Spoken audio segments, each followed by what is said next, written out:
100 juta dengan mengeluarkan hak orang 1,7 miliar.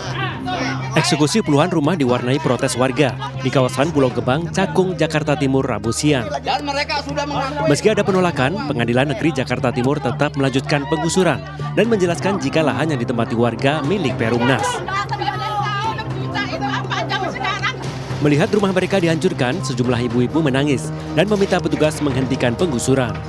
Mereka mengaku tidak ada sosialisasi dari pihak terkait tentang penertiban lahan tersebut.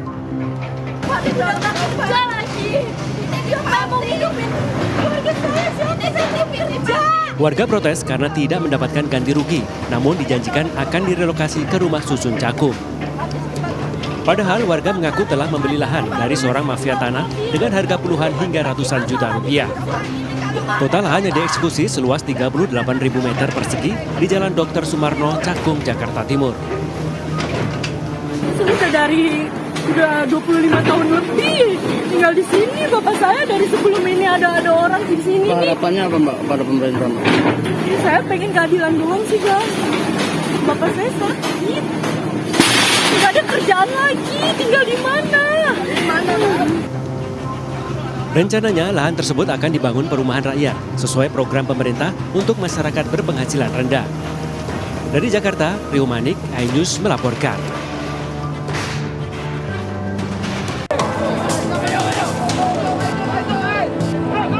Upaya penertiban aset di Desa Dababalau, Kecamatan Tanjung Bintang, dan Kelurahan Sukarame Baru, Bandar Lampung, Rabu pagi berlangsung ricuh.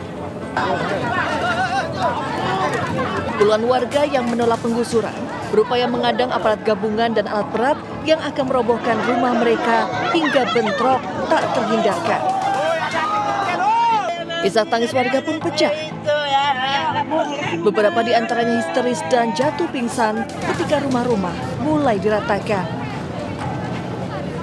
Sementara warga lainnya tetap berusaha menerobos barikade aparat gabungan.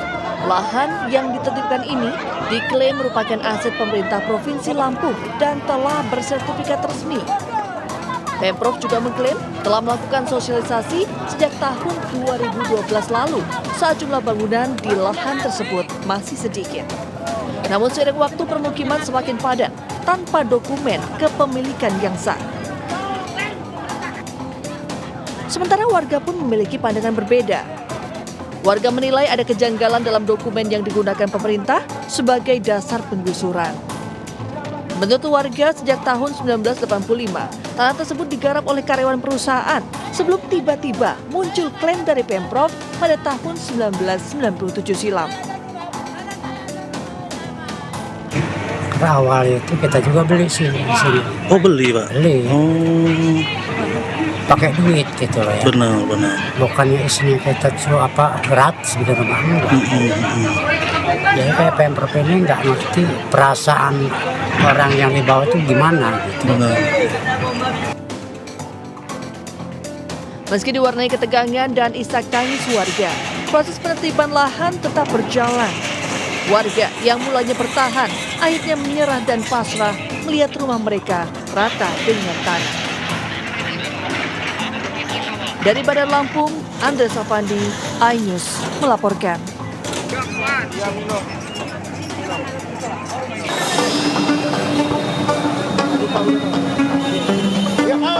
Pengemudi ojol ini langsung berlari kencang saat menyadari sepeda motor yang terparkir di bahu jalan kawasan Mangga 2 Raya, Sawah Besar, Jakarta Pusat menjadi sasaran razia petugas Sudin Perhubungan.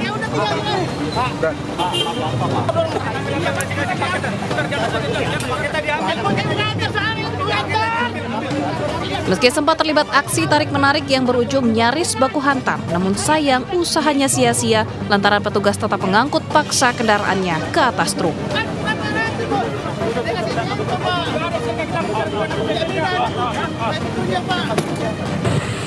Satuan Pelaksana Perhubungan Kecamatan Grogol, Petamburan melakukan patroli pelanggaran parkir liar di badan jalan dan trotoar Jalan Kiai Tapa, Grogol, Petamburan, Jakarta Barat. Operasi ini diwarnai kepanikan pengemudi bajai dan sepeda motor yang menyelamatkan kendaraannya.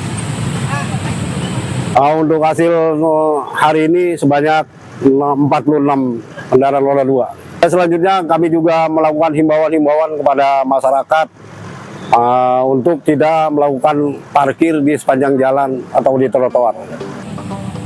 Di Jakarta masih marak parkir liar. Alasan warga nekat parkir di lahan liar adalah karena tidak ada tempat parkir hingga mengikuti arahan juru parkir liar. Mahalnya tarif parkir di lahan parkir resmi juga jadi alasan warga memilih parkir liar. Resiko parkir di lahan liar adalah terjaring razia Dishub, akibatnya ban gembos atau cabut pentil atau bahkan ditilang dan denda. Parkir di lahan resmi penting dipatuhi masyarakat. Selain menghindari razia, parkir di lahan resmi juga untuk menghindari kemacetan akibat penyempitan ruas jalan, gangguan pedestrian atau pejalan kaki hingga aksi kriminalitas. Dari Jakarta, Miftahul Gani melaporkan.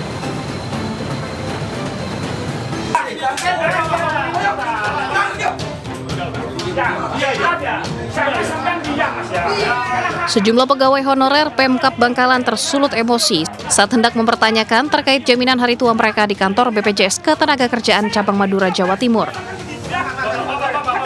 Suasana kemudian berubah panas saat mereka tersinggung atas pernyataan salah satu pegawai BPJS yang dinilai tidak sopan dan terkesan menantang serta menggurui. Ketersinggungan ini membuat semua honorer di lokasi pun ikut emosi yang membuat sejumlah petugas security ikut turun tangan. Kedua pihak bahkan nyaris baku hantam hingga akhirnya berhasil diredam setelah kepala kantor BPJS ikut turun melerai pegawainya.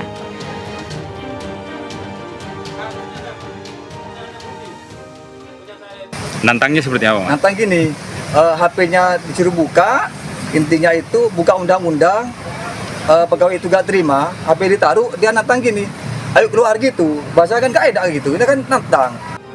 Sementara pihak BPJS Ketenagakerjaan Cabang Madura menyatakan insiden tersebut murni persoalan salah paham saja.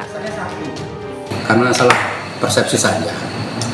Salah persepsinya memang kita pengennya mengajak diskusi di luar karena supaya pengambil klaim yang lainnya tidak terganggu. Itu saja. Salah persepsinya di situ. Yang lainnya sudah clear, teman-teman ya. Sudah clear dan teman-teman THL pulang dengan senang. Setelah dimediasi, masalah kedua pihak langsung selesai, termasuk masalah pencairan dana jaminan hari tua milik pegawai honorer bisa dicairkan setelah persyaratan terpenuhi. Dari Bangkalan, Jawa Timur, Taufik Syahrawi melaporkan.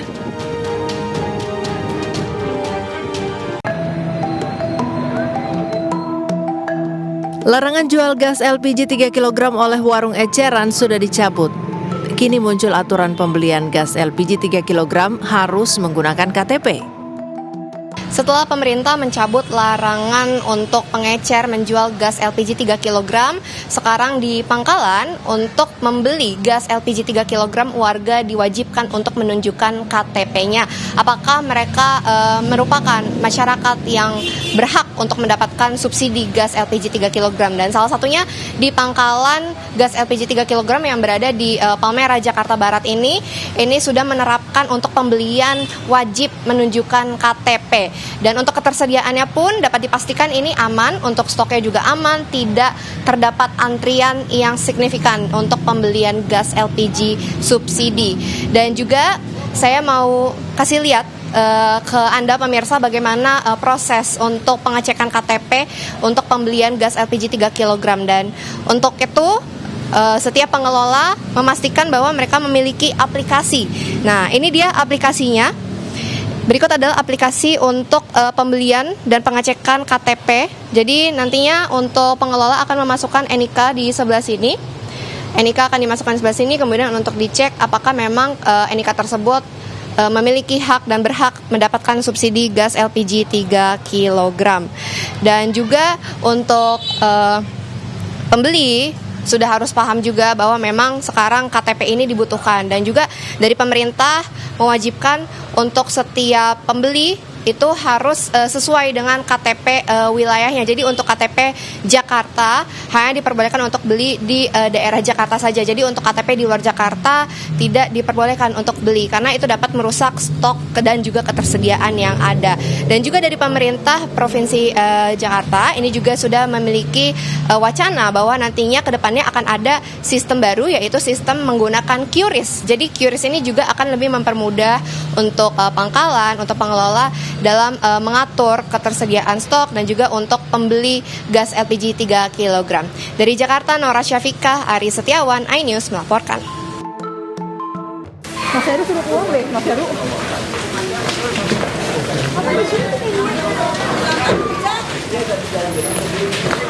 Kepanikan terjadi saat kobaran api melahap sebuah bangunan rumah mewah di Jalan Ki Ageng Pemanahan, Cipinang Melayu, Makassar, Jakarta Timur. Sejumlah warga berusaha memadamkan api dengan peralatan seadanya, sementara yang lain membantu petugas DPK menyemprotkan air. Menurut warga, api timbul dari sebuah mobil minibus yang terparkir. Meski sempat berusaha dipadamkan dengan apar, namun api malah membesar dan merembet ke bangunan rumah. Beruntung pemilik rumah yang terlelap tidur langsung terbangun dan menyelamatkan diri ke tempat yang aman. Menurut informasi dari pemilik rumah, itu kebakaran dari mobil yang ada di lingkungan rumah ini, di garasi. Itu entah konslet atau apa, kami kurang ini keterangannya dari mobil itu. Dan kami tiba di TKP, kondisinya emang udah luas seperti ini. Mungkin kejadiannya tidak langsung memberikan laporan. Meski tidak ada korban jiwa maupun luka-luka, peristiwa ini menambah panjang daftar bencana kebakaran di Jakarta. Dilansir dari unggahan BPBD Jakarta pada tahun 2024, tercatat ada 1.810 kejadian bencana, di mana sejumlah kejadian bencana terbanyak adalah kebakaran dengan 788 kejadian. Dari jumlah tersebut, korsleting listrik menjadi penyumbang terbesar penyebab kebakaran di Jakarta. Masyarakat pun dihimbau apabila menemukan atau mengalami kejadian darurat dapat menghubungi call center Jakarta Siaga di nomor 112. Dari Jakarta, Rio Manik, iNews melaporkan. Bersediakah saudara-saudara untuk diangkat sumpah menurut agama masing-masing? Selebritis sekaligus mentalis Deodatus Andreas Dedi Cahyadi Sunjoyo atau yang tenar dengan nama Deddy Corbuzier telah dilantik sebagai staf khusus Menteri Bidang Komunikasi Sosial dan Publik. Dedi resmi mengemban jabatan baru setelah dilantik oleh Menteri Pertahanan Syafri Syamsuddin. Namun pelantikan Deddy Corbuzier sebagai staf khusus Menteri Pertahanan ini memicu perhatian publik, terutama yang mempertanyakan soal rencana efisiensi anggaran oleh pemerintah. Apalagi dalam rancangan efisiensi anggaran tersebut, diketahui salah satunya dilakukan dengan pemangkasan pegawai honorer di lembaga pemerintahan.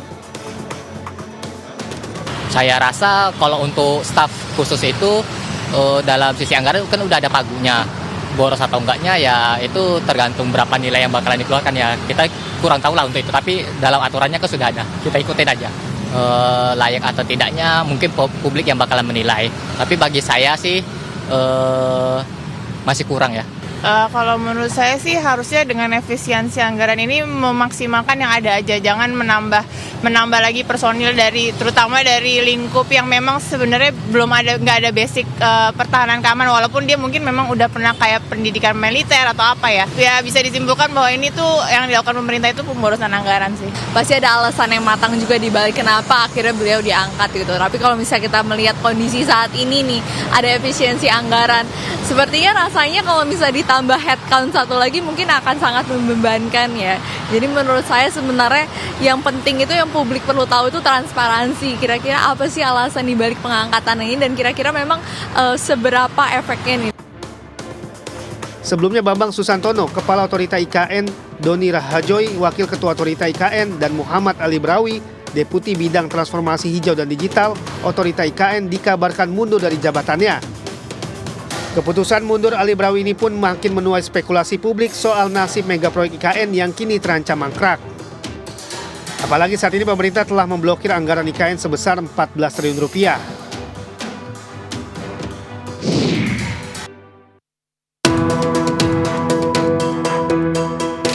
Saat ini pemerintah terus melakukan efisiensi anggaran di seluruh kementerian, lembaga di pemerintahan Prabowo Subianto dan Gibran Rakabuming Raka. Efisiensi anggaran 306,69 triliun tertuang dalam Impres nomor 1 tahun 2025 tentang efisiensi belanja dalam APBN dan APBD 2025. Salah satu lembaga yang terkena dampak efisiensi adalah DPR RI. Semula mereka disebut-sebut sebagai salah satu kementerian atau lembaga yang selamat dari mimpi buruk pemangkasan anggaran. Namun arah angin kini berubah dan membawa DPR RI ke dalam nasib efisiensi. Sekretaris Jenderal DPR RI Indra Iskandar mengungkapkan, pagu anggaran DPR RI awalnya 6,6 triliun rupiah. Namun kini, pemerintah memangkas anggaran DPR sebesar 600 miliar rupiah. Dengan pemotongan tersebut, DPR RI mulai mengurangi belanja-belanja operasional semacam alat tulis kantor, penghematan listrik, air, telepon, dan perjalanan dinas. Tak hanya DPR RI, lembaga anti rasuah KPK tak luput dari pemotongan anggaran oleh pemerintah Prabowo Gibran. Anggaran KPK berkurang menjadi 1,036 triliun setelah dilakukan efisiensi dan rekonstruksi sebesar 201 miliar rupiah. Sebelum rekonstruksi, pagu anggaran KPK 2025 ditetapkan sebesar 1,127 triliun. Meski ada pengurangan anggaran, Wakil Ketua KPK Agus Joko Pramono mengungkapkan KPK akan tetap aktif mengejar buronan korupsi. Institusi Polri juga tak luput dari kebijakan efisiensi anggaran yang dicanangkan Presiden Prabowo Subianto. Polri terkena efisiensi anggaran hingga 20,5 triliun. Sebelumnya, pagu anggaran untuk Kof Bayangkara pada tahun 2025 sebesar 126,6 triliun atau dipangkas sebesar 16,26%. Terkait hal tersebut, masyarakat menilai pemotongan anggaran yang dilakukan oleh negara justru sangat baik. Pemotongan anggaran 600 miliar rupiah untuk DPR RI sangat layak dilakukan, sehingga dana tersebut bisa disalurkan kepada rakyat. Di mana anggaran untuk ke luar negeri atau studi banding gitu juga diminimalisir, ya mungkin kayaknya lebih baik, karena saya lihat juga DPR lebih banyak ke kunjungan lapangannya ya dibanding merumuskan kebijakan-kebijakan yang memang pro rakyat gitu. Potongan ini ya cukup bagus lah ya untuk memangkas semua kepentingan DPR yang terlalu berlebihan yang tidak menguntungkan buat rakyat kecil gitu. Dua pos utama yang disasar Presiden Prabowo dalam penghematan ini adalah pemangkasan belanja sebesar 256,1 triliun. Kemudian pemotongan alokasi dana transfer ke daerah (TKD) senilai 50,59 triliun. Dari Jakarta, Rian Rahman, Andri Setiawan, iNews melaporkan.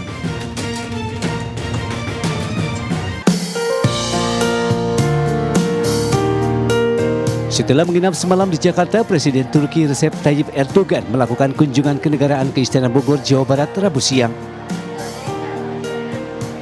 Iring-iringan Erdogan tiba sekitar pukul 11.30 waktu Indonesia Barat di depan beranda Istana Bogor dengan disambut 75 pasukan berkuda dari pengamanan Presiden. Kedatangan Erdogan disambut langsung Presiden Prabowo. Upacara kenegaraan menyambut Erdogan berlangsung meriah. Lagu kebangsaan kedua negara dikumandangkan. Dentuman meriam penghormatan dilontarkan sebanyak 21 kali.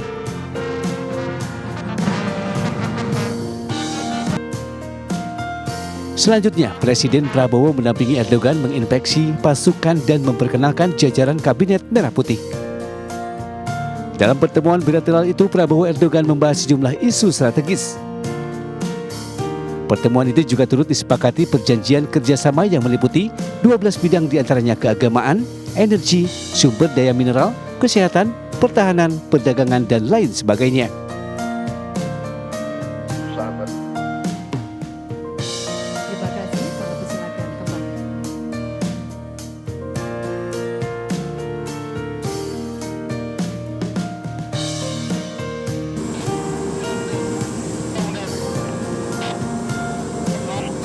Usai melakukan pertemuan bilateral, Erdogan dan istri bertolak meninggalkan Indonesia melalui Lanut Halim Perdana Kusuma sekitar pukul 18.20 waktu Indonesia Barat Rabu petang. Kepulangan Erdogan turut diantar Presiden Prabowo. Kunjungan Erdogan diharapkan dapat semakin memperkuat hubungan bilateral antara kedua negara serta mendorong kerjasama yang erat di berbagai bidang strategis.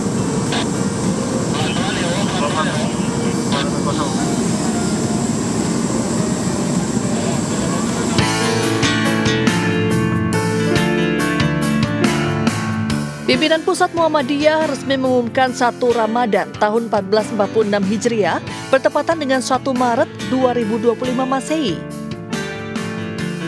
Keputusan ini berdasarkan metode hisab hakiki wujudul hilal yang digunakan Muhammadiyah dalam menentukan awal bulan Hijriah. Metode ini merupakan suatu pendekatan astronomi yang akurat untuk menentukan posisi hilal atau bulan baru yang menjadi tanda awal bulan dalam kalender Hijriah. Berdasarkan Majelis Tarjih dan Tajdid yang dipedomani oleh pimpinan Pusat Muhammadiyah, telah ditetapkan bahwa puasa Ramadan 1446 Hijriah jatuh pada tanggal 1 Maret 2025, hari Sabtu. Selain itu, PP Muhammadiyah juga mengumumkan Hari Raya Lebaran Idul Fitri 1 Syawal 1446 Hijriah jatuh pada Senin 31 Maret 2025. Maklumat ini disampaikan untuk menjadi panduan warga Muhammadiyah dalam menentukan pelaksanaan ibadah puasa dan penetapan hari raya. Tim Liputan iNews melaporkan.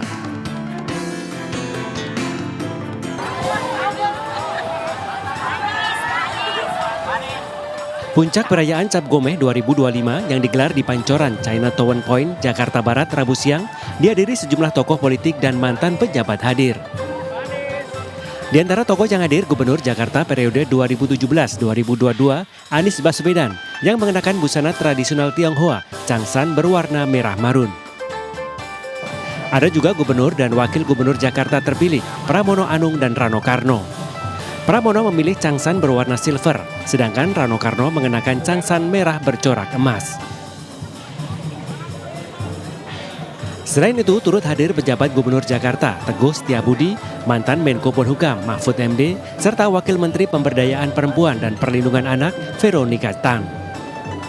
Perayaan Cap Gomeh menjadi wujud nyata dari akulturasi budaya yang mampu menciptakan harmoni, persatuan, dan kebersamaan dalam keberagaman masyarakat Jakarta. Tim Liputan iNews melaporkan.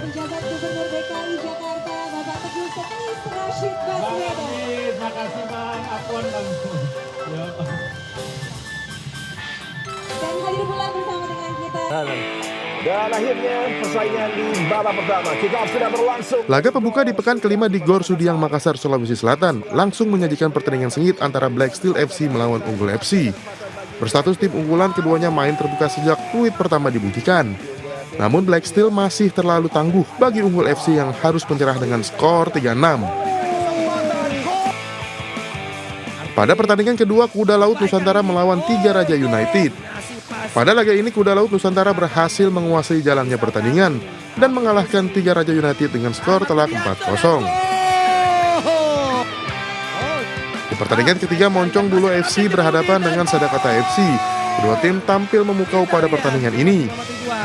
Kedua tim bermain sengit sejak menit awal dengan saling jual beli serangan, hingga peluit akhir dibunyikan Moncong Bulu melawan Sadakata bermain imbang 2-2. Di pertandingan keempat, Halus FC melawan Cosmo JNE juga bermain imbang. Kedua tim nampak bermain sangat hati-hati, sehingga tidak mampu mencetak satu gol pun. Skor kacamata 0-0 mewarnai pertandingan ini. Sementara itu, pada laga pamungkas, Bintang Timur Surabaya atau BTS FC menang dramatis melawan Pangsuma FC.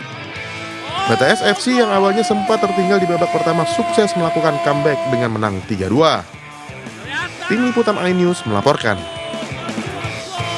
Lihat apa yang terjadi dan